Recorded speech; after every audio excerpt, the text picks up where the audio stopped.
இப்போ உங்களுக்கு இன்னும் சிம்பிளாக புரியுற மாதிரி சொல்லணும்னா செந்தில் கவுண்டமணி சார்னா நீங்கள் என்ன நினைப்பீங்க? காமெடி. அவ்வளோதான். இப்படி தான் நானும் HMPV நினச்சிக்கிட்டு இருக்கேன். அப்போ உயிரை காக்கும் ஒரு விஷயமா தடுப்பூசி இங்கே இருக்குது அப்படின்னும் போது ஏன் அதை யாரும் போட மாட்டேன்றோம்? நீங்கள் நல்லா இருக்கிறவங்களாம் மாஸ்க்கை போடுறதோட நோயாளி மாஸ்க் போடணுன்ற கான்செப்ட் ரெண்டாவது முக்கியமான பாயிண்ட். HMPVக்கு வந்து மருந்தே கிடையாது. இப்போ சைனால வந்து HMPV வைரஸ் பரவுது அப்படின்னு சொன்ன உடனே இந்தியால குறிப்பா தமிழ்நாட்டுல இருக்கிற மக்கள் எல்லாம் பயப்பட ஆரம்பிச்சிட்டாங்க. ஏன்னா கொரோனா ஏற்கனவே பார்த்தோம். இப்போ இந்த HMPVயோட தாக்கம் வந்து எப்படி அதிகமா இருக்கும் அப்படின்னு நினைச்சு ரொம்ப பயந்துட்டு இருக்காங்க. இப்போ நிறைய கேசஸும் வந்துட்டே இருக்கு. சேலம்ல வந்திருக்கு, பெங்களூர்ல இருக்கு, குஜராத்ல இருக்கு, இப்ப சென்னையில கூட 2 கேசஸ் இருக்கு. இந்த HMPVனா என்ன, இவ்வளோ பயப்படணுமா? இல்ல, ஃபர்ஸ்ட் ஆஃப் ஆல் வந்துட்டு HMPVன்றது என்னன்னா ஹியூமன் மெட்டானியூமோ வைரஸ்ன்ட்டு, இது ஒரு நுரையீரல் வைரஸ் தொற்று, அவ்வளவுதான். ஸோ இது வந்து பார்த்தீங்கன்னா போன வருஷமே நான் ஒரு 10-15 கேஸ் வந்துட்டு சென்னையில் பார்த்துருக்கேன். என்னோட கூட இருக்கிற சக நுரையீரல் மருத்துவர்களும் இந்த மாதிரி நிறைய கேஸ் பார்த்துருக்காங்க. ஸோ இது வந்து புதுசு ஒன்றும் கிடையாது. வருஷம் வந்துட்டு போகக்கூடிய 100கணக்கான வைரஸ்ல இதுவும் ஒன் ஆஃப் த வைரஸ். இப்போ ஏன் அப்போ இது ஒரு பேச்சும் பொருளாக ஆகுதுன்னா அதுக்கு காரணம் வந்து சைனா தான். ஓகேங்களா? ஸோ சைனால கேஸ் ஏறுது அப்படின்னு சொல்லும் போது எல்லாருக்கும் ஒரு பயம் வருது, WHO பயம் வருது. ஏன்னா இந்த கொரோனா டைம்ல வந்துட்டு இவங்க அப்படிதான் வந்து சைனால கேஸ் ஏறி தான் அது ஒரு பெரிய பேண்டமிக்கா மாறி இப்போ வந்து பலவேறு விதமான வந்து கருத்துக்கள் வந்து போயிட்டு இருந்தது. இப்போ இன்ஃபேக்ட் வந்துட்டு போன வாரம் கூட நம்ம தந்தி டிவியில் வந்துட்டு ஒன் ஆஃப் த பிட் நான் பேசியிருந்தேன். அதில் வந்து பார்த்தீங்கன்னா பயோவார் பற்றி பேசியிருந்தோம். அப்படின்னா என்ன அப்படின்னா இப்போ இந்த நம்ம ட்ரம்ப் சார் வந்து பார்த்தீங்கன்னா சைனாவில் வந்து அந்த வாரில் வந்து இந்த லேப்ல வந்து அங்கேருந்து தான் சைனா வந்து தயாரித்து இந்த கொரோனா வைரஸை லீக் பண்ணியிருக்கு அப்படின்ற மாதிரி ஒரு ஸ்ட்ராங் அலிகேஷன்ஸ் விசாரணைக்கு வந்து உட்படுத்தணும் அப்படின்ற மாதிரிலாம் வந்துட்டு ஒரு சர்வதேச அரசியல் போயிட்டு இருக்கு. ஸோ அதனால வந்து சைனால வந்து புதுசாக ஏதாவது ஒரு வருதுனாலே எல்லாருக்கும் ஒரு பயம் வந்துருக்கு. ஓகேவா? என்னடா திருப்பி இன்னொரு லாக்டவுனா சைனால வந்துருச்சு, சைனால இருந்து வந்தது தானே அந்த கொரோனாவும், அப்போ அதே மாதிரி இதுவும் சைனால இருந்து வருது அப்படின்ற சேம். அதே மாதிரி கொரோனாவும் 20 ஜான்ல தானே வந்துச்சு, இப்போ 25 ஜான்ல இந்த HMPV வந்துருச்சு. ஸோ ரெண்டுத்தையும் சேர்த்து ரிலேட் பண்றாங்க. 5 வருஷத்துக்கு ஒரு வாட்டி ஒரு குண்டை போடுவான் போல. ஓகேங்களா? ரைட். ஸோ அதனால வந்துட்டு அந்த மாதிரி அதனால தான் வந்துட்டு ஒரு பேச்சும் பொருளாச்சே தவிர மற்றபடி வந்து நம்மளுக்கு தெரிஞ்ச HMPV பொறுத்த வரைக்கும் வந்துட்டு ஒரு ரொட்டீன் வைரஸ் இன்ஃபெக்ஷன் தான். அது வந்து ரொம்ப பயப்பட வேண்டிய அவசியமே கிடையாது. நுரையீரல் தொற்று வைரஸ் தான். இப்போ உங்களுக்கு இன்னும் சிம்பிளா புரியுற மாதிரி சொல்லணும்னா செந்தில் கவுண்டமணி சார்னா நீங்க என்ன நினைப்பீங்க? காமெடி. அவ்வளவுதான். இப்படிதான் நானும் HMPV நினைச்சுக்கிட்டு இருக்கேன். ஓகேங்களா? இந்த தமிழ்நாடு மக்கள் மட்டும் இல்லாம இந்தியா ஃபுல்லாவே HMPV வந்து ரொம்ப சீரியஸா ஹேண்டில் பண்றாங்க. ஆனா நீங்க வந்து சிம்பிளா காமெடி இல்ல, அதுதான் இப்படிதான் நினைச்சுக்கிட்டு இருக்கோம். சப்போஸ் இதே செந்தில் கவுண்டமணி சார் நீங்கள் இப்போ ஒரு படம் ரிலீஸ் ஆகுது போய் பார்க்குறீங்க, அந்த செந்தில் கவுண்டமணி சார் வந்து படத்தில் எல்லாரையும் குத்துறாங்க, வெட்டுறாங்க, பல பேரை கொலை பண்ணுறாங்க மாதிரி இருந்தால் அப்போ நீங்கள் என்ன நினைப்பீங்க? சீரியஸாக தான் சார். என்னடா அது இவ்வளோ நாள் காமெடியை பார்த்து திடீர்னு ஒரு மாதிரி டிஃப்ரெண்ட்டாக இருக்கேன்ட்டு. அதே மாதிரி இப்போ இந்த மெட்டானியூமோ வைரஸ் வந்து வருது போகுதுன்னா பிரச்சனை கிடையாது. ஆனால் இப்போ இதில் வந்து கொரோனா மாதிரி கொத்தா இறக்குறாங்க, கொத்தா வந்து பார்த்தீங்கன்னா ஐசியூவில் அட்மிட் ஆகிறாங்க, ஹாஸ்பிட்டல் பெட்ஸ் எல்லாம் ஃபுல் ஆகுது அப்படின்ற மாதிரி ஒரு சுச்சுவேஷன் வந்ததுன்னா அப்போ எல்லாருமே வந்துட்டு சைனாவை நோக்கி பார்வையை திருப்ப வேண்டிய நேரம். ஓகேங்களா? எல்லாம் ஜியோ, மோடி ஜியில் ஆரம்பிச்சு புட்டின் ஜியிலேருந்து ட்ரம்ப் ஜியிலேருந்து WHO ஜியிலேருந்து சைனா ஜியை வந்து தூக்கி வந்து கேள்வியை கேட்க வேண்டிய நேரம் இருக்குது. ஆனால் இப்போ கிடையாது. எப்போனா சப்போஸ் வந்துட்டு இந்த கேசஸ்லாம் வந்துட்டு ஏறுறதை தாண்டி இறப்பு சதவீதம் அதிகமாகுது, பல பேர் வந்து ஆக்சிஜனுக்கு போகிறாங்கன்னா அப்போ இந்த கேள்விகளை கண்டிப்பாக எழுப்பணும். ஏன்னா இத்தனை நாள் வந்துட்டு ஒன்றுமே இல்லாமல் ஜாலியாக இருந்துக்கிட்டு இருந்த ஒரு வைரஸ் திடீர்னு இப்படி ஒரு உருமாற்றம் அடைஞ்சு இந்த மாதிரி வந்து ஒரு இதுவாக ஆகுது. அதுவும் எப்படி அது சைனாலேருந்து மட்டும்தான் எல்லாமே உள்ள வெளியே வந்துக்கிட்டு ஒரு பெரிய பேண்டமிக்ஸை கிரியேட் பண்ணுதுன்னு சொல்லிட்டு கண்டிப்பா அது ஒரு பெரிய பேசும் ஒரு சர்வதேச இன்டர்நேஷனல் சர்ச்சையா மாறும். இப்போ வந்து பாத்தீங்கன்னா அந்த மாதிரி எதுவுமே இல்லாததுனால, எந்த இறப்பு சதவீதம் அப்படின்னா ஒன்றும் பெருசா இல்லாததுனால நம்ம இப்போதைக்கு அதை பத்தி பேனிக் பண்ண வேணாம். அதே மாதிரி மக்களுக்கு இன்னொரு பயம் என்ன இருக்குன்னா குளோபல் பேண்டமிக்கா மாறிடுமோ இந்த வைரஸும். ஏன்னா எதிர்பார்க்க முடியாது இல்லையா, சடனா நடந்துருச்சுன்னா என்ன பண்றது அப்படிங்கிற கேள்விகளும் அதிகமா. கண்டிப்பா அப்படின்னு இருக்கும் போது தான் நம்ம தடுப்பு நடவடிக்கைகள் வந்து நம்மளுக்கு தேவைப்படுது. ஓகேங்களா? ஏன்னா வந்து ஒரு சைட்ல வந்து ப்ரொடெக்ஷன் என்னதான் அது ஒன்றும் ஆகாது அப்படின்றது நம்ம நம்பிக்கையா இருக்கு. இன்னொரு சைடுல வந்து ப்ரொடெக்ட் பண்ணிக்கிறதுன்றது இன்னொரு இம்பார்ட்டன்ட் பாயிண்ட். அப்ப என்ன மாதிரியான ப்ரொடெக்ஷன் எல்லாம் நம்ம கண்டிப்பா 2-3 இம்பார்ட்டன்ட் பாயிண்ட் தான் நான் சொல்ல விரும்புறேன். வளவலன்னு சொல்லாம 2-3 இம்பார்ட்டன்ட் பாயிண்ட் என்ன சொல்ல விரும்புறேன்னா, ஃபர்ஸ்ட் வந்து பாத்தீங்கன்னா வந்துட்டு இந்த தடுப்பூசிக்கு இம்பார்ட்டன்ஸ் கொடுக்க சொல்றேன். தடுப்பூசினும் போது பாத்தீங்கன்னா வந்து இந்த குழந்தைங்களுக்கு தான் எல்லாருமே தடுப்பூசி போடுறாங்க பிறந்த உடனே. ஆனா வயதானவர்கள் யாரும் தடுப்பூசியே போடுறது இல்லை. இப்ப வந்து கொரோனா எடுத்துக்கோங்க. கொரோனால நீங்க என்ன நியூஸ் கேள்விப்பட்டீங்க? குழந்தைங்க பல பேர் இறக்குறாங்க கேள்விப்பட்டீங்கன்னா, எங்க வீட்டு ஆட்சி இறந்துருச்சு, எங்க வீட்டுல வந்து பாத்தீங்கன்னா தாத்தா இறந்துட்டாருன்னு கேள்விப்பட்டீங்க. பெரியவங்க அதிகமா முக்கியமான மேட்டர். அப்போ கோவிட்ல கூட பார்த்தீங்கன்னா குழந்தைங்க வந்து எல்லாருமே தடுப்பூசி போடுறாங்க, நிமோனியா தடுப்பூசி, பன்னிக்காய்ச்சல் தடுப்பூசிலாம் போடுறாங்க. அது கொரோனாவுக்கு வந்துட்டு நம்மளுக்கு டைரக்ட் தடுப்பூசியா இல்லைன்னா கூட அந்த தடுப்பூசினால வரக்கூடிய எதிர்ப்பு சக்தி இன்டைரக்டா கொரோனாக்கு ஒரு 50% ப்ரொடெக்ஷன் கொடுத்துச்சு. ஆனால் அந்த வயதானவர்கள் யாருமே தடுப்பூசின்ற கான்செப்டே போடுறது இல்லை. ஆனால் ஆக்சுவலாக ரூல்ஸ் பிரகாரம் பார்த்தீங்கன்னா அடல்ட் இம்யூனைசேஷன் ப்ரோக்ராம்னு ஒரு ப்ரோக்ராமே இருக்கு. அதில் 60 வயசுக்கு மேலே இருக்கிறவங்க எல்லாருமே தடுப்பூசி போடணும். இப்போ நான் ஒரு தாத்தா, என் பேஷண்ட் ஒருத்தர் வராரு, அவர்கிட்ட சொல்கிறேன், சார் உங்களுக்கு தடுப்பூசி எழுதியிருக்கேன் அப்படின்னும் போது என்ன பார்த்து சிரிக்கிறாரு, சார் நான் என்ன குழந்தையா அப்படின்றாரு. நான் உங்களுக்கு என்ன சொல்கிறேன்னா, நீங்கள் குழந்தை தான். 60 வயசுக்கு மேலே போறீங்கன்னா ஆல்ரெடி உங்கள் உடம்பு வந்து பார்த்தீங்கன்னா இத்தனை வருஷம் உழைச்சி நேரம் டவுன் ஆயிருக்கும். இதுக்கு நடுவில் உடல் உபாதைகள், சுகர், அது இதுன்னு வந்துட்டு உடம்பு இன்னும் டவுன் ஆயிருக்கும். அப்போ எதிர்ப்பு சக்தி குறையும் போது உங்களுக்கு இன்ஃபெக்ஷன்ஸ் வர்றதுக்கு வாய்ப்பு அதிகமாகுது. அப்போ இம்பார்ட்டண்ட்டாக இது மக்கள் என்ன பண்ணணும்னா, அந்த 60 வயசுக்கு 65 வயசுக்கு மேலே இருக்கவங்களுக்கு வருஷம் ஃப்ளூ ஷாட், அதாவது பன்னிக்காய்ச்சல் வேக்சின், 5 வருஷத்துக்கு ஒரு வாட்டி நிமோனியா வேக்சின், 10 வருஷத்துக்கு ஒரு வாட்டி கக்குவான் வேக்சின் என்ற வேக்சின்ஸ் எல்லாம் வந்துட்டு இந்த குழந்தைங்க இந்த 60 வயசு மேலே இருக்கவங்களுக்கு கொடுக்கணும். இது வந்து முதல் இம்பார்ட்டன்ட் விஷயமா நினைக்கிறேன். இது வந்து பார்த்தீங்கன்னா அரசாங்கமே முன்னெடுக்கலாம் அப்படின்றது நம்மளோட கோரிக்கையா இருக்கு. அரசாங்கம் வந்து கண்டிப்பாக எல்லா அரசு என்ன அந்த வேக்சின் பிரைவேட்ல போட்டால் 4000 ரூபாய் எடுத்து, ஆனால் இது அரசாங்கம் ஃப்ரீயா போடுறாங்கன்னா மக்கள் வந்து கொஞ்சம் வந்து நிம்மதியாக போட்டுப்பாங்க. ஸோ இதெல்லாம் வந்து பார்த்தீங்கன்னா அரசு வந்து ஒரு ஃபண்டை ஒதுக்கி கண்டிப்பாக பண்ணலாம், நல்ல விஷயம். ஏன்னா அது ஒரு இம்பார்ட்டன்ட் ப்ரிவென்டிங் ஸ்ட்ராட்டஜியாக இருக்கு அப்படின்றதுனால. ஏன்னா இப்போ ஒரு இன்ஃபெக்ஷன் வந்ததுக்கப்புறம் அவங்க அட்மிட் ஆகிறான்னு வச்சுக்கோங்க, அட்மிட் ஆகிட்டு ஐசியூவில் இருக்கான போது கவர்மெண்ட் அதுக்கு ஐசியூ செலவுன்றது பார்த்தீங்கன்னா வந்துட்டு எங்கேயோ போகும். ஓகேங்களா, அவனுக்கு மருந்து செலவுலேருந்து, அவனுக்கு டியூப் செலவுலேருந்து, வென்டிலேட்டர் செலவுலேருந்து, ஆக்சிஜன் செலவுலேருந்து, சாப்பாடு செலவுலேருந்து இவ்வளோ செலவாகுது. இது மட்டும் இல்லாமல் இப்போ சப்போஸ் பிரைவேட்டுக்கு பேஷண்ட் போகிறாங்கன்னு வச்சுக்கோங்க. இப்போ நான் என்ன சொல்கிறேன்னா, சில பேர் பிரைவேட்டுக்கு போகிற பேஷண்ட்ஸ்க்கு நான் கேட்குறேன், நீங்கள் ஒரு தடுப்பூசி 4000 ரூபாய் அப்படின்னு சில பேர் ஃபீல் பண்ணுறாங்க. பிரைவேட்டில் போய் நீங்கள் அட்மிட் ஆகிறீங்க நிமோனியான்னு சொல்லிட்டு, நிமோனியான்னு அட்மிட் ஆனீங்கன்னா ஐசியூவில் வைக்கிறாங்க. ஒரு நாள் ஐசியூக்கு வந்து 1 லட்ச ரூபாய் எடுத்து, 5 நாள் ஐசியூலேருந்து 5 லட்சம் அவுட்டு. இதுக்கப்புறம் வந்து மற்ற மாத்திரை செலவு அதுன்னு சொல்லிட்டு வெளியே வரதுக்குள்ள 10 லட்சம் ஆயிடுச்சு. 4000 எங்க இருக்கு, 10 லட்ச ரூபாய் 4000 சிம்பிளா முடிச்சிருக்கலாமே அப்படின்னு ஒரு கேள்வி வந்து வருது. ரொம்ப இம்பார்ட்டன்ட். ரெண்டாவது விஷயம் வந்து பாத்தீங்கன்னா வந்துட்டு இந்த 10 லட்சத்தை விடுங்க, உயிர் போயிடுச்சுன்னா, புரியுதா நான் சொல்றது? அப்போ உயிரை காக்கும் ஒரு விஷயமா தடுப்பூசி இங்க இருக்கு அப்படின்னும் போது ஏன் அதை யாரும் போட மாட்டேன்றோம் அப்படின்றது ஒரு ஃபர்ஸ்ட் இம்பார்ட்டன்ட் கேள்விக்குறி. இதை தான் வந்துட்டு மக்கள் வந்து முதல்ல செய்யணும்ன்ற ஒன்று. ரெண்டாவது விஷயம் மக்கள் என்ன செய்யணும் அப்படின்ற போது பார்த்தீங்கன்னா, இந்த மாஸ்க் அப்படின்னு ஒன்று பேசுகிறோம். மாஸ்க் எல்லாரும் போட்டுருங்க. அது வந்து நான் வந்து பப்ளிசைஸ் பண்ண விரும்பலை. முக்கியமான விஷயம் மாஸ்க்கை பொறுத்த வரைக்கும் என்ன அப்படின்ற மாதிரி பார்த்தோம்னா, யார் வந்து பார்த்தீங்கன்னா தொந்தரவு இருக்கோ, இரும்பல், சளி, எனக்கு ஜுரம் இருக்கோ, அவங்க தான் மாஸ்க்கை போடணும். ஓகேங்களா, நார்மலாக இப்போ இங்கே யார் மாஸ்க் போட்டுக்கிட்டு போகிறான்னு பார்த்தீங்கன்னா இந்த பயந்தவங்க மட்டும் தான் போட்டுன்னு போகிறாங்க. ஓகேங்களா, அந்த பயந்த லேடிஸ் சில பேர் இருப்பாங்க, பயந்த ஜென்ஸ் சில பேர் இருப்பாங்க, பயந்தாங்கொழின்னு சொல்கிறோம், அவங்கள தான் போட்டுக்கிட்டு பயந்து உட்காந்துருப்பாங்க. ஓகேங்களா, பஸ்ஸில் கிஸ்லாம். ஆனால் அந்த இரும்பல் சளி ஜுரம் இருக்கிறவங்க வந்து பார்த்தீங்கன்னா நான் கண்டதிருக்க பார்க்குறேன், வந்துட்டு பஸ்ஸில் ஏறுறாரு, பஸ்ஸில் ஏறிட்டு இப்படி பார்க்குறான் அப்படி பார்க்குறான், இந்த பக்கத்தில் குழந்தைங்க இருக்குது, இந்த பக்கத்தில் தாத்தா பாட்டி இருக்குது, இவருக்கு ஜுரம் இருக்குது, இரும்பல் இருக்குது, அப்படியே இப்படி திரும்பி அப்படின்னு ஒரு ஸ்ப்ரே பண்ணி விட்டுறான். 100கணக்கான கிருமி ஆயிடுச்சு. பக்கத்தில் இருக்கிறவங்க எல்லாரும் சுவாசிக்கிறாங்க. இதே அவர் ஒரு மாஸ்க்கை போட்டிருந்தாருன்னா அந்த இரும்பல் வந்து பார்த்தீங்கன்னா அந்த திங்கல்கள், அந்த வைரஸ், பாக்டீரியாலாம் அந்த மாஸ்க்லேயே இருக்கும், வெளியே போகாது. அப்போ இந்த இடத்துல வந்து மக்கள் யார் யாரெல்லாம் இன்ஃபெக்ட் ஆகுறீங்களோ நீங்கள் செல்ஃப் ஹைஜீனை ப்ராக்டிஸ் பண்ணுங்க. நீங்கள் கண்டிப்பாக மாஸ்க்கை போடுங்க. நீங்கள் நல்லா இருக்கிறவங்களாம் மாஸ்க்கை போடுறதோட நோயாளி மாஸ்க்கை போடணுன்ற கான்செப்ட் ரெண்டாவது முக்கியமான பாயிண்ட். இதை தாண்டி வந்து சில பேர் மக்கள் என்கிட்ட கேட்கறது என்னன்னா, என்ன சாப்பாடு சாப்பிடணும், என்ன சாப்பாடு சாப்பிடணும், என்ன சாப்பாடு சாப்பிடணும் அப்படின்ட்டு தான் 10 ஃபோன் வருது. சார் சாப்பாடு என்ன சாப்பிட்றது? எல்லாருக்கிட்ட ஒரு சிம்பிளாக உங்கள் நெறியாளர்கிட்டே ஒரு கேள்வியை கேட்குறேன், நுரையீரல் உள்ள போகிறது சாப்பாடா காத்தா? காத்து. ஓகேவா, அப்போ இதுக்கு சாப்பாடுக்கு என்ன சம்பந்தம்? புரிஞ்சிருச்சா நான் சொல்றது? சாப்பாடுன்றது வந்து பார்த்தீங்கன்னா ஜென்ரலாக விட்டமின், மல்டி விட்டமின் இதெல்லாம் வந்து நம்ம பழங்கள், காய்கறி சாப்பிட்டா உங்களுக்கு உடம்புல விட்டமின்ஸ் நல்லா இருக்கும், அவ்வளோதான். மற்றபடி என்ன சாப்பாடு சாப்பிடலாம்? ஐஸ்கிரீம் சாப்பிடலாமா? ஓகேங்களா, ரசம் சோறு கொடுத்துடலாமா? கறி சாப்பிடலாமா? முட்டையில் வெள்ளை சாப்பிடலாமா, எல்லோ சாப்பிடலாமா? இதுக்கு எனக்கு என்னங்க சம்மந்தம் இருக்கு?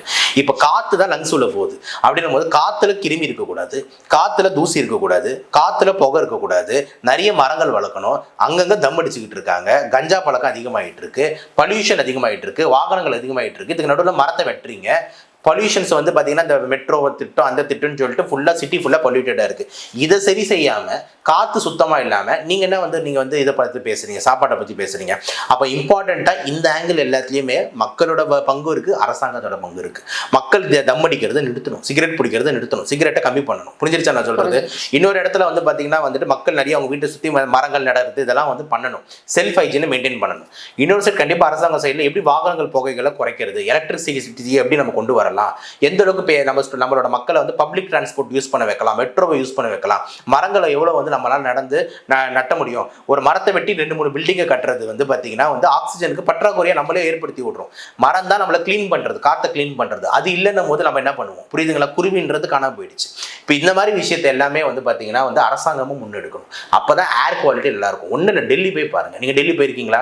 இல்லை சார். கண்டிப்பாக கூடி சீக்கிரம் இன்டர்வியூக்கு டெல்லி போவீங்கன்னு வகுத்துறேன். ஓகேங்களா? ஃப்ளைட்டை பிடிச்சி நீங்கள் டெல்லிக்கு போய் இறங்குங்க. இங்கே நீங்கள் சப்போஸ் ஒரு வாரம் இங்கே ஊட்டியில் இருந்துட்டு நேராக டெல்லிக்கு போய் இறங்குங்க. நீங்கள் அங்கே இறங்கி அடுத்த 4 மணி நேரத்தில் உங்களுக்கு இருமல் வரலைன்னா நான் என் ஒரு சைடு மீசையை எடுத்துடுறேன். ஓகேங்களா? ஏன் நான் இவ்வளோ தைரியமாக சொல்கிறேன்னா, நான் போய் இறங்கியிருக்கேன். நிறைய கான்ஃபரன்ஸ் அதுன்னு டெல்லிக்கு போகிறோம். போய் இறங்கும் போதே பார்த்தீங்கன்னா அந்த பக்கத்தில் இருக்கவங்க கூட ஆள் தெரிய மாட்டான், அந்த அளவுக்கு புகமூட்டமாக இருக்கும். ஓகேங்களா? காற்றை சுவாசிக்கும் போதே நம்மளுக்கு இங்கே ஒரு இரிட்டேஷன் வரும், இருமல் வந்துடும். ஸோ அந்த காற்றையே சுவாசிக்கிட்டு அங்கே குழந்தை பிறந்து வளருது பாருங்க. அப்போ அதுக்கு லங் ஹெல்த்லாம் எவ்வளோ சீக்கிரமாக டேமேஜ் ஆகும். அப்போ இங்கே காற்று தான் மெயின் மேட்டர் லங்ஸுக்குன்னு சொல்ல விரும்புகிறேன். இந்த ப்ரொடெக்ஷன் ஆங்கிள் தான் மக்களுக்கு நம்ம பண்ணணுன்றது. இப்போ பெரியவங்களை தாண்டி இந்த HMPV வைரஸ் யாருக்கு பரவக்கூடிய வாய்ப்புகள் அதிகமாக இருக்கு? HMPV வந்து பெரியவங்களை தாண்டின்றது வந்து எல்லாருக்குமே பரவும். ஆனால் ஏன் நம்ம பெரியவங்க இம்பார்ட்டன்ஸ் தரோம்னா, காலியாக போகிறது அவங்க தான். புரியுதா நான் சொல்றது? ஏதாவது ஒரு அசம்பாவிதம் நடக்கிறதுனா என்ன உங்களுக்கு புரியுதுன்னு நினைக்கிறேன். உயிரிழப்புன்றது வந்து இந்த பெரியவங்களுக்கு தான் அதிகமாக வர்றதுக்கு வாய்ப்பு உள்ளது அப்படின்றதுக்காக தான் அவங்களுக்கு பற்றி நம்ம வந்து இம்பார்ட்டன்ஸாக கொடுக்குறோம். மற்றபடி ஒரு கிருமி எல்லாரையும் தாக்கும், உங்களையும் தாக்கும், என்னையும் தாக்கும். ஆனால் நம்மளுக்குலாம் ஒரு 4-5 நாள் வந்துட்டு ஒரு தொண்டையில் கரகரப்பு, ஒரு லைட்டாக பெயின், ஒரு லைட்டாக ஜுரம், ஒரு இரும்பல் இருந்துட்டு போயிடுது. ஆனால் இவங்களுக்கு வந்து கொஞ்சம் கீழே இறங்கி நிமோனியாவாக மாறி ஆக்சிஜன் பற்றாக்குறைக்கு போயிட்டு ஐசியூக்கு போயிட்டு அதில் சில பேர் உயிரிழக்கிறதுக்கு வாய்ப்பு இருக்குது. அப்படின்றதுனால தான் நம்ம பெரியவங்கள கவனத்தை செலுத்துகிறோம். மற்றபடி எல்லாருக்கும் வரும். அப்படி எல்லாரும் வந்து மற்றவங்களுக்கு பரப்பக்கூடாதுன்றதுனால தான் சிம்டம்ஸ் இருக்கிறவங்க மாஸ்க்கை போட்டுக்கோங்கன்றது நம்மளோட இது. இந்த டைம் அப்போ வந்துட்டு HMPV மட்டும் ஒன்றும் கிடையாது, ஃப்ளூ வைரஸும் ஒரு சைடில் போயிட்டு தான் இருக்குது. ஓகேங்களா? கோவிடும் அங்கங்கே போயிட்டு தான் இருக்குது. நம்ம யாருக்கும் டெஸ்ட் பண்ணுறது இல்லை, அதனால நம்மளுக்கு தெரியறதில்லை எத்தனை பேருக்கு வந்து யாருக்கு எந்த வைரஸ், என்ன வைரஸ் யாருக்கு டெஸ்ட் பண்ணி. இப்போ டெஸ்ட் பண்ணுறது தேவையானு கேட்டிங்கன்னா அதுக்கும் நான் தேவையில்லைன்னு தான் சொல்லுவேன். இப்போ ஒரு பேஷண்ட் வரான், என் கிளினிக்கு வராங்க, சார் 2 நாளாக எனக்கு ஜுரம் இருமல் இருக்கு அப்படின்றாங்க. நான் வந்துட்டு அவங்களுக்கு சிம்டமேட்டிக்காக மாத்திரை எழுதி கொடுத்துட்டு 4 நாள் சரியாயிட போகிறதுன்றது கரெக்டாக. இப்போ இதில் என்ன கிருமி வந்திருக்கு நான் பார்க்க போகிறேன் அப்படின்னு சொல்லிட்டு இந்த வைரல் பேனல் டெஸ்ட் எடுத்துகிட்டு வாங்க அப்படின்ட்டு அந்த வைரல் பேனல் டெஸ்ட் லேப்காரன் எவ்வளோ வாங்குறான்? 20,000 ரூபாய் வாங்குறான். 20,000 எடுத்துட்டு உங்களுக்கு வந்திருக்கிறது வந்து மெட்டானியூமோ வைரஸ், உங்களுக்கு வந்திருக்கிறது ஃப்ளூ வைரஸ் அப்படின்னு சொல்லிட்டு சரி இப்போ என்ன பண்ண போறீங்க? ஒன்றும் இல்லை, பேராசிட்டமால் மாத்திரை சாப்பிட்டு ரெஸ்ட் எடு அப்படின்னு சொன்னா கோவம் வருமா வராதா? புரிஞ்சுட்டு நான் சொல்றது? ஏன்டா 20,000 செலவு பண்ணிட்டு இந்த வைரஸ்ன்னு கண்டுபிடிச்சு அதுக்கு ஏதாவது பண்ணணுமானா ஒன்றும் தேவையில்லைன்ற, ரெஸ்ட் எடுன்ற, அப்போ எதுக்கு அதை பண்ண அப்படின்னு வரும்ல. அப்போ இந்த இதெல்லாம் வந்து பார்த்தீங்கன்னா டெஸ்டிங் பண்ணி இந்த மெட்டானியூமோ வைரஸ் இருக்குன்னா டெஸ்ட் பண்ணா இருக்க தான் செய்யும். இப்போ ஏன் நமக்கு வெளியே சொல்றாங்க டெஸ்ட் பண்ண சொல்றாங்க? டெஸ்ட் பண்ணும்போது வைரஸ் இப்போ மெட்டானியூமோ வைரஸ் மட்டுமா வருதோ? இப்போ ஒரு 10,000 பேருக்கு டெஸ்ட் பண்றாங்கன்னா அதுல 3/4 பேருக்கு ஃப்ளூ வைரஸ் இருக்கும், RSV வைரஸ் இருக்கும். ஆனா அது எனக்கு பேசும் பொருள் கிடையாது. ஏன்னா காரணம் சைனா. புரியுதுங்களா? மெட்டானியூமோ வைரஸ் எப்போ பாசிட்டிவ் வருதோ அதை மட்டும் தான் வெளியே சொல்றாங்க. எங்க ஹாஸ்பிட்டல் ஒரு மெட்டானியூமோ வைரஸ் வந்துருச்சு அப்படின்றாங்க. உங்க ஹாஸ்பிட்டல் எத்தனை ஃப்ளூ வைரஸ் வந்திருக்குன்னு கேளுங்க, அதுவும் சொல்லுவோம். அது ஒரு 20 பேஷண்ட் இருக்காங்க சார். RSV எத்தனை இருக்கு? அதுவும் ஒரு 15 பேஷண்ட் இருக்காங்க சார். அங்க 15-20 இருக்கு, இங்க 1-2 கேஸ் தான் இருக்கு. புரியுதா நான் சொல்றது? சோ நான் என்ன சொல்றேன்னா இப்போ வந்து இது பேசு பொருளா இருக்கிறதுனால நம்ம பேச வேண்டிய சூழ்நிலை பேசுறோம். இப்போ கொரோனாலே நம்ம பார்த்தோம், இந்த வைரஸ் வந்து உருமாற்றம் அடைஞ்சது. இந்த HMPVக்கும் அந்த மாதிரியான சான்சஸ் இருக்கா? ஏன்னா அது பயப்பட தேவையில்லைன்னு என்னதான் சொன்னாலும் ஒரு பக்கம் மக்களுக்கும் இந்த கேள்விகள் கண்டிப்பா வந்து பார்க்கணும். அது வந்து WHO வேலை, அப்புறம் வந்து இங்க ரிசர்ச் டீமோட வேலை, அவங்க வந்து மைக்ரோபயாலஜிஸ்டோட வேலை. அவங்க கண்டிப்பா வந்துட்டு போன வருஷம் மெட்டானியூமோ வைரஸும் வந்த இந்த வருஷம் மெட்டானியூமோ வைரஸும் ரெண்டும் ஒரே ஸ்ட்ரக்சர்ல இருக்கா, உருமாற்றம் அடைஞ்சிருக்கா, சைனால பரவற ஸ்ட்ரெயினும் இங்கே ஒரே மாதிரி இருக்கா அப்படின்ட்டு பல்வேறு கேள்விகளை எழுச்சி ஆய்வு செய்ய வேண்டும். இப்போ திடீர்னு ஸ்ட்ரெயின் ரொம்ப மோசமா மாறி இருக்கு, பயங்கரமா மியூட்டேட் ஆயிருக்குன்னு அதான் ஆல்ரெடி ஃபர்ஸ்டே சொன்னேன். சைனாவை நோக்கி நம்ம வந்து பார்வையை திருப்ப வேண்டிய தேவை வந்து இருக்குன்ட்டு. மக்களுக்கு அந்த அச்செல்லாம் தேவை கிடையாது. அது வந்து இன்டர்நேஷனல். சப்போஸ் நிஜமாலே ப்ராப்ளம் அதிகமாகுதுன்னா கண்டிப்பாக எனக்கு தெரியும். ஏன் அப்படின்னா வந்து நம்ம நுரையீரலை தான் ப்ராக்டிஸ் பண்ணுறோம்.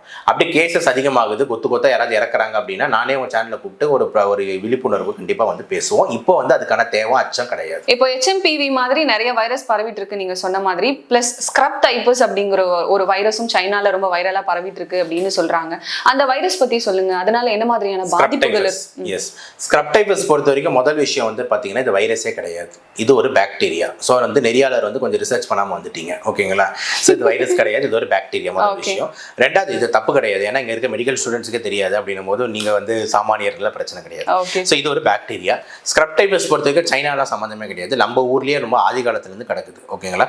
ஸ்க்ரப் டைப்பஸ்ன்றது நோயோட பேர், ஆனால் அது கீழே என்ன நடக்குதுன்றது வேற வேறு கதை. என்ன கதை அப்படின்ற மாதிரி பார்த்தீங்கன்னா ஒரு பேன் ஒன்று இருக்கு. பேன் தலையில் இருக்குல்ல பேன், அதே மாதிரி இது வேற பேன். ஓகே, ஓகேங்களா. இந்த பெயின் தலையில் இருக்காது. ஆனால் இந்த பெயின் எங்கே இருக்குது அப்படின்னு பார்த்தீங்கன்னா வந்து இந்த புல்வெளி, கிராஸஸ்ஸு, இந்த கிராஸஸ் இந்த ரோட் சைட்லலாம் இருக்குல்ல செடிங்க, இந்த காட்டுப்பகுதி, ஹைவே பக்கத்தில் இருக்கிற செடிங்க, இங்கெல்லாம் வந்துட்டு இந்த பெயின்கள் இருக்கும். இது பேர் தான் மைட்ஸ்ன்னு சொல்லுவாங்க. ஓகேங்களா. இந்த மைட்ஸுக்குள்ள ஒரு கிருமி பரவுது. அந்த பாக்டீரியா பேர் என்னன்னா சொன்ன சிரிப்பீங்க, நான் தான் பேர் ஓரியண்டல் ஷுஷுகாமுஷி. ஓகேங்களா. சொல்லுங்க. வாயிலே நுழையில சார். நாங்களோட கஷ்டப்பட்டு படிச்சிருக்கோம். சொல்லுங்க. சுஷுகாமுஷி. ஓரியண்டல் ஷுஷுகாமுஷி, இதுதான் வந்து அந்த பாக்டீரியாவோட பேரு. இது வந்து அந்த பேன் கூட்டத்துக்குள்ள இன்ஃபெக்ட் ஆகி அந்த பேனுங்களாம் அந்த பாக்டீரியாக்கு இன்ஃபெக்ட் ஆகுதுங்க. இப்போ இது இன்ஃபெக்ட் ஆகி அந்த பேன் பாக்டீரியாங்களாம் அந்த பேனுங்களாம் அந்த இடத்துல வந்து மேய்ஞ்சிக்கிட்டு இருக்கு. இப்போ அந்த கிராஸ் வழியா, அந்த புல்வெளியா, அந்த பாதை வழியா ஒரு காதல் ஜோடி போகுது. ஓகேங்களா. இல்லைன்னா ஒரு விவசாயி போறாரு, இல்லைன்னா வந்துட்டு ஒரு மரம் வெட்டுறவர் போறாரு, இல்லைன்னா ஒருத்தர் வந்து நம்மளோட சிறுநீர் கழிக்க போறாரு அப்படின்னும் போது அவரோட ட்ரெஸ்ஸை ஏறிக்குது, அவரோட என்ன சொல்றது ஏறிக்குது. நிறைய பேர் வந்து சில பேர் விவசாயிகள்லாம் வந்து நீங்க வந்து பேண்ட் எல்லாம் போட்டு போங்க அப்படின்னா விவசாயிங்க அதெல்லாம் போட மாட்டாங்க. எல்லாருமே நல்லா ஃப்ரீயா தான் அந்த வயல்வெளியிலாம் போவாங்க, லுங்கி கட்டிட்டு போவாங்க, பட்டாப்பட்டி ஸ்டைலில், ராஜ்கிரண் சார் ஸ்டைலில் போவாங்க. ஓகேங்களா. அப்போ டைரக்டா வந்து கால்களில் ஏறிக்குது, தொடைகள்ல ஏறிக்குது, ஏறிட்டு கடிக்கும் போது என்ன ஆகுது அப்படின்னு பார்த்தீங்கன்னா அது வந்து இப்போ என்ன பெயின், இன்ஃபெக்டான பெயின். அதுக்குள்ள ஷுஷுகாமுச்சின்னு ஒரு பாக்டீரியா இருக்கு.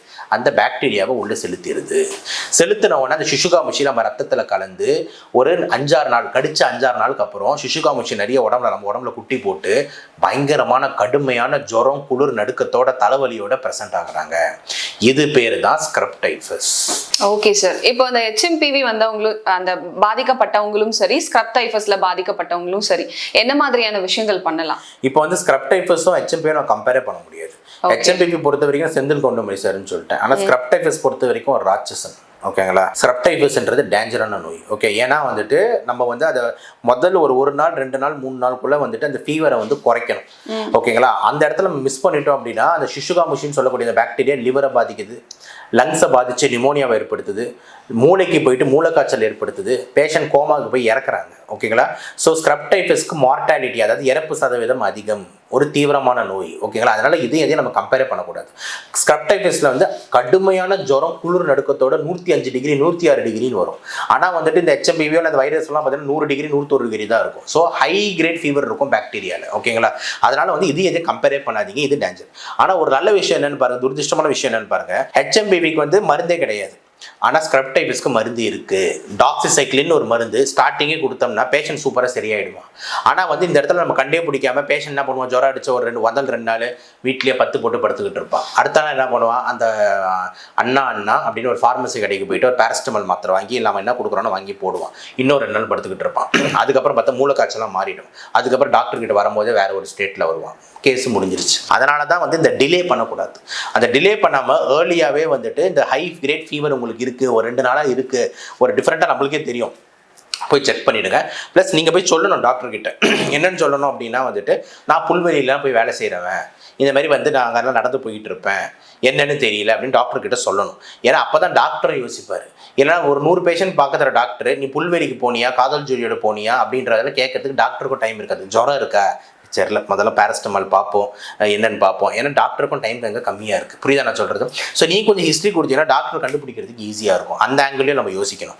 இன்னொரு முக்கியமான விஷயம் வந்து டாக்ஸிசைக்ளின் சொன்னால் அந்த மருந்து இருக்குன்ட்டு அதை கொடுத்தாங்கன்னா வந்துட்டு 100% வந்து சரியாயிடும். ஓகேங்களா. ஸோ இது எல்லாமே வந்து மக்கள் வந்து பண்ணணும். இன்னொரு முக்கியமான விஷயம் என்ன அப்படின்னா ஸ்க்ரப் டைஃபஸ், இது பார்த்தாலே ஸ்க்ரப் டைஃபஸ் அப்படின்றதுக்கு ஒரு சைன் இருக்குது.